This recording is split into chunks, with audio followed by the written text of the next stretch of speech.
Keep your hands up, protect yourself all the time. Good luck to you both. Good luck.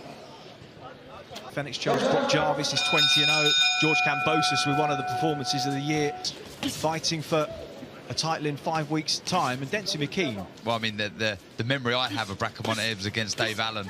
Down to Demsey to force the action, continue behind that jab and try and detonate that big left hand of his. Joe, of course, you know just what it takes to stay in the mix with the lads in Tony Sims' gym. Yeah, it's not easy at all. They've tried to keep up with Honor runs. We know that Bracamonte needs to make this a dogfight. Allen, we know he is heavy-handed. He's not difficult to hit clean.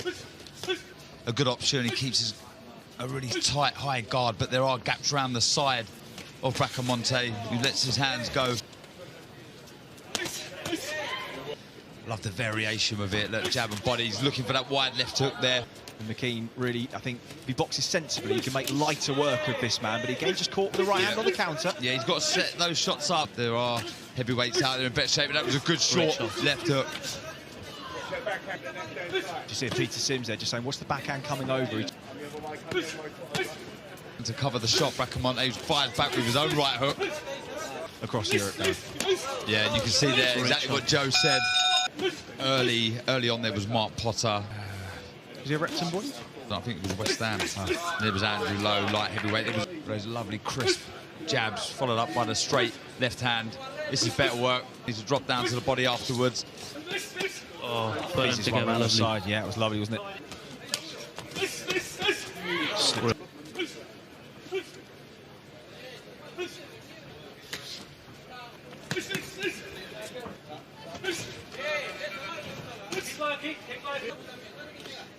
He can't get his jab off, and he's trying to load up with that right hand, but obviously behind the jab from McKean.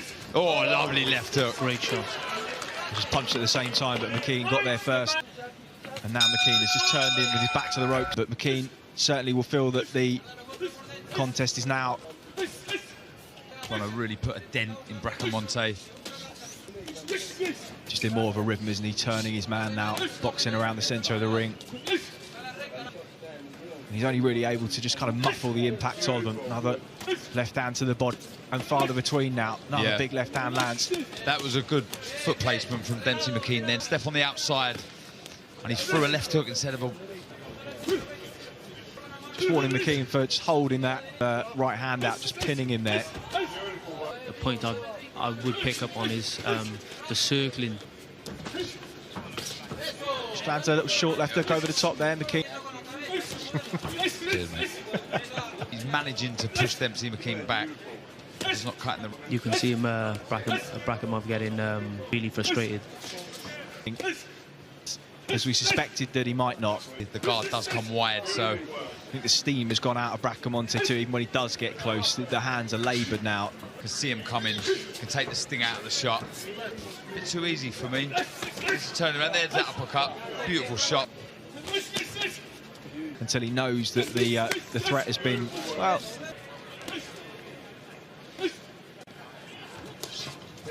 Sixth round, McKean has not lost one so far, in full control at distance of Ariel Bracamonte. Just landed that backhand to the body off the...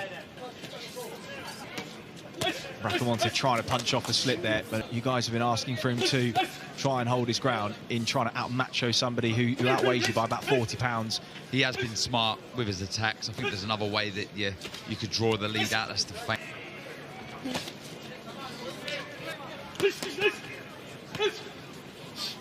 Heavy one down to the body, as he does there.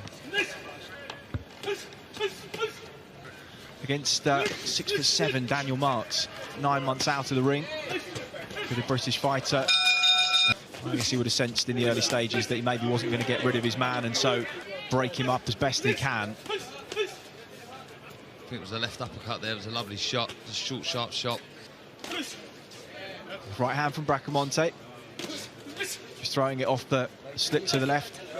A lot of acknowledgement as Bracamonte just cuts him off there. A couple of cupping shots over the top, then a right hand. Yeah, many fighters that have made it a much more difficult night's work of him than...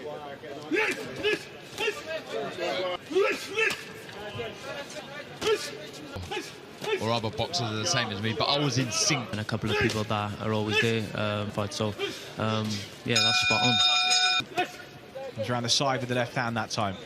He knows he's got the power to do so. It's just whether he can get into range as he just slings a right hand. Again, just poking that jab out, head and body. Fight. Very nimble for a big guy. Does move his feet well. Yeah, It's not an effort, is it, Joe? To have a couple of meaningful fights, and I think potentially down the line he can win a world title. To wrap up against each other in the next 18 months to 2 years, we hope. And then there is another chasing pack. Jeff at the moment says he wants someone ahead of him to bolster his rankings. You need to get past somebody like Filip Ergovic, Tony Yoka, Luis Ortiz, or maybe even Big Joe Joyce to clear a path towards a world title. He's going to have to be the goods, Darren. There'll be no easy routes to a world title for him. In the heavyweight division, you've got to be able to hurt your opponent. You're not going to be able to coast against these good guys, so you need to know when to plant your feet and let the shots go. He could have really put a dent in Bracamonte, but it's been a successful 8 rounds win for McKean. He would have learned a lot from it. Lee Every scores this contest 80-72 for your winner by unanimous decision, and still undefeated, Demsey.